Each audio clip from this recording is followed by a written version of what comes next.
In the 1940s, the Hampton Roads area was bustling with newcomers. The cities around the harbor of Newport News and Hampton to the north, and Portsmouth, Norfolk, and Virginia Beach to the south, had welcomed hundreds of thousands of new residents since the start of World War II.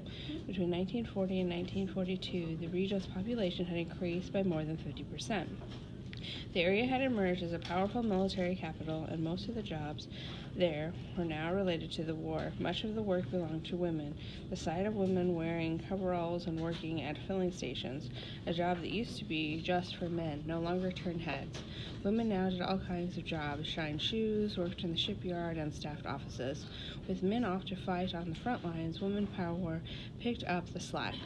The war operated around the clock, 3 8-hour shifts, and many businesses tried to keep pace.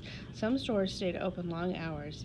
The movie theater showed movies from 11 a.m. to midnight, often featuring films with a strong dose of patriotism. Banks stayed open late to cash checks for workers. All of the new residents needed places to live. Landlords doubled their rents and still had long waiting lists. Water systems, electrical plants, schools, and hospitals struggled to keep up with the growing population. The government addressed the shortage by building 5,200 new houses in the east end of Newport News. Of those, 1,200 homes were built for African Americans in a separate subdivision known as Newsom Park. Welcome. Dorothy Vaughan arrived in Newport News on a Thursday and started work at the Langley Memorial Aeronautics Laboratory the following Monday. The personal department kept a file of available houses for new employees, divided by race, to comply with the custom of segregation, $5 a week. Got Dorothy a room of her own and 2 meals a day in the home of a black couple in their 60s who were willing to take in a boarder. The house was located in the East End, not far from the newly built housing development, Newsom Park. The houses in the city's East End neighborhood were well maintained, surrounded by thriving local businesses, and occupied by members of a growing middle class. City buses and trolleys circulated through the neighborhood from morning until night as employees punched out from one shift and met workers coming in for the next shift. The buses always seemed crowded, and the race-specific laws made commuting more difficult. Whites had to enter and exit from the front of the bus, while blacks had to go in and out of the back, behind what was known as the colored line. Those in the back of the bus had to stand if the white section was full. When the buses were short on conductors, blacks had to enter at the front and push their way to the black section, then do the same in reverse to get off the bus. Blacks caught in the white section were fined or arrested. Even whites complained about the jostling and scrambling caused by the rules. Race and patriotism. In Hampton Roads and across the country, relationships between blacks and whites became strained. Overcrowded buses, 6-day work weeks, constant noise and construction, shortages of sugar, coffee, butter, and meat. All of these factors came together to create tension. This is not a new problem. 2 years earlier, in his 1941 State of the Union address, President Franklin D. Roosevelt had promised that men of every creed and every race, wherever they lived in the world, were entitled to 4 freedoms: freedom of speech, freedom of worship, freedom of want, and freedom from fear. He pledged that the United States would help to overcome dictators in other countries who would deny other people their freedoms. African Americans were sympathetic to the needs of oppressed people around the world.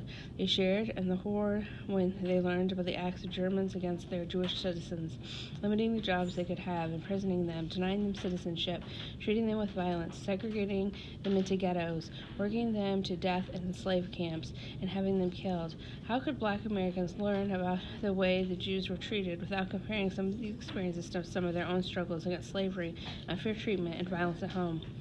For generations, African Americans have been promised an end to discrimination, but instead of greater freedom, the period between World War I and World War II, 1918 to 1941, saw segregation harden and become the law of the land. As Americans made the decision to join the fighting in World War II, African Americans pressured the government to open the war jobs to their community.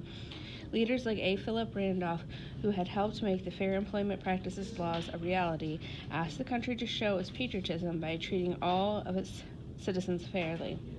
Black newspapers spoke out on the issue. Help us to get some of the blessings of democracy here at home first before you jump on the free other people bandwagon and tell us to go forth and die in a foreign land, said P.B. Young, the owner of the Norfolk Journal and Guide, in the 1942 editorial. Should African Americans fight for freedom overseas when they did not experience it for themselves at home? James Thomas, a 26-year-old cafeteria worker, made his case in a letter to the Pittsburgh Courier. Being an American of dark complexion, these questions flashed through my mind. It's the kind of America I know worth defending. Will colored Americans suffer from the indignities that have heaped upon them in the past? These and other questions need answering.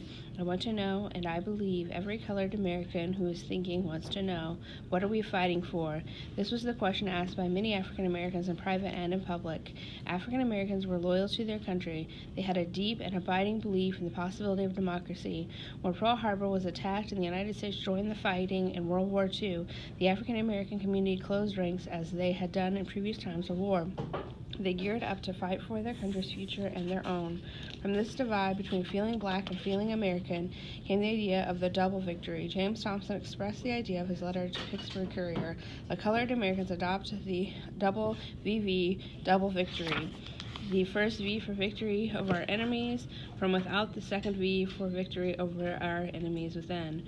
For surely those who perpetrate these ugly prejudices here are seeking to destroy our democratic form of government, just as surely as the Axis forces. Dorothy Vaughan understood the importance of the double V, victory in the war and victory in the civil rights struggle at home.